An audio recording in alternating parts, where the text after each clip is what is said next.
Всем привет! Добро пожаловать на канал Giveaway Motovlog. Еду я, значит, в свой родной город Талдыкурган. И отъехал я от Алматы около 150 километров. Вот какой меня поймал казус. Вот, пожалуйста. Хайденау, я ее обул буквально, вот не знаю, пару недель, даже неделю тому назад. И вот еду, и началась болтанка. Останавливаюсь, и вот, пожалуйста. Хер его знает. Сейчас вроде бы качаю ее. Давление держит. Вот 2,4 закачал. Нужно 2,9. Не знаю, стоит ли дальше качать или нет. Тут как бы она уже на одном голом карду. Если я ее буду дальше качать, я боюсь, что это не выдержит и лопнет. Но пока что вроде бы держит. Еще ехать около 100-150 километров. Не знаю, как оно все пойдет. Но сейчас буду на страх и риск продолжать качать. Вот видно, что здесь случилось. Я не знаю, что это такое, блин. Может прокованная, может задержалая резина. Резина 15 или 16 года. Или действительно я что-то поймал, блин. Ну как это вот этот целый кусок оторвался? Вот этого я не могу понять. С момента обнаружения проблемы я проехал около 50 километров. И вот что обнаружил. Перед тем, как ехать, я закачал давление 2,2. И вот за 50 километров давление упало до 1,5 бара. Вот. И давление стабильно падает. Вот я еду и наблюдаю, и он постепенно падает. У меня датчик давления стоит, поэтому он показывает. Болтанка наблюдается на скорости ниже 90 и выше 100.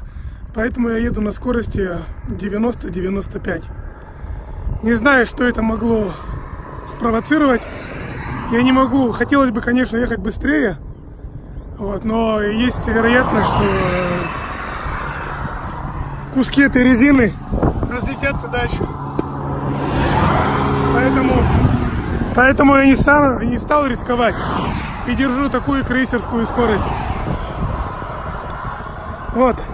Вообще должен быть благодарен тому, что резина, несмотря на такое состояние, позволяет мне еще ехать. Ну что ж, делаю вторую остановку после этого ЧП. Вот как резина себя чувствует.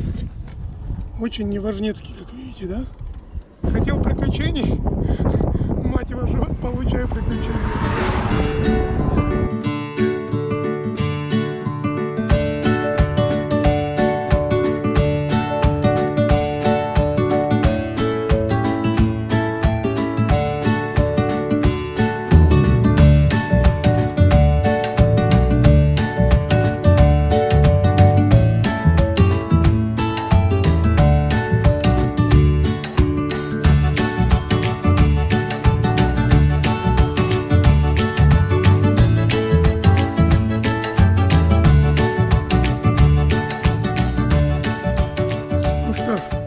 Вот я и заменил задний баллон, привез мне его мой теперь уже новый друг по имени Достан, большое ему спасибо.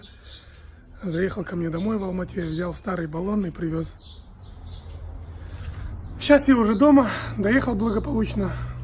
Вот она задняя покрышка старая. А тот Хайденау я выбросил, ясен пень, что там уже с него ничего не возьмешь.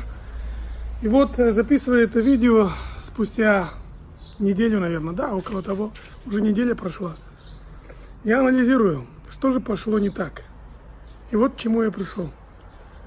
Когда я ехал, я же вам говорил, что у меня спускало колесо. Каждые 20 минут я его подкачивал.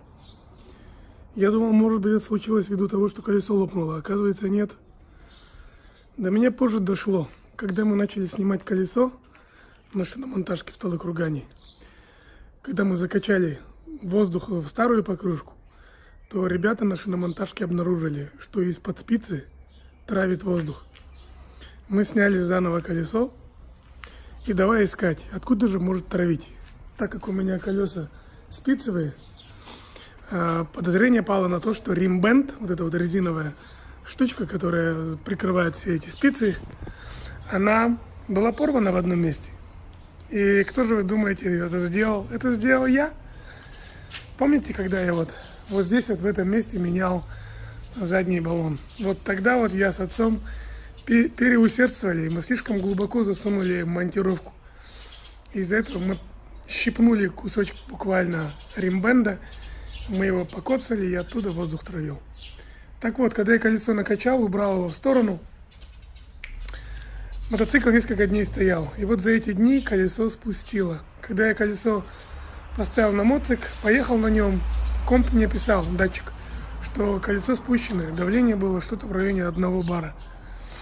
Я не обратил внимания, подумал, что датчик гонит. Думал, что нужно программировать заново датчик.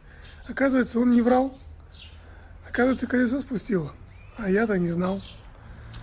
Вот, и, собственно, получается, что я ехал на спущенном колесе около 1,5 часа, пока оно не нагрелось, ну и не отслоилось.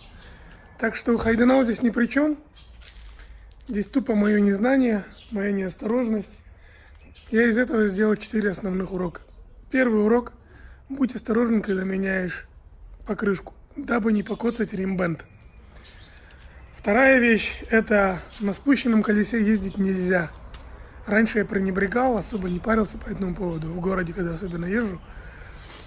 Вот.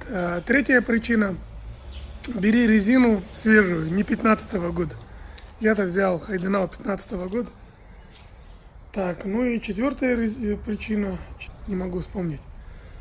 В общем, всем всего доброго. Надеюсь, это видео кому-то пригодится. Я же, в свою очередь, теперь думаю, что делать. Какие покрышки брать. Думаю, заказать комплект Mitas E07+. Очень много положительных отзывов. Сразу здесь вот, находясь в Алмате, я решил обуть новые 2 баллона и поехать на них в Монголию. Ладно. О следующих историях в следующих видео. Пока.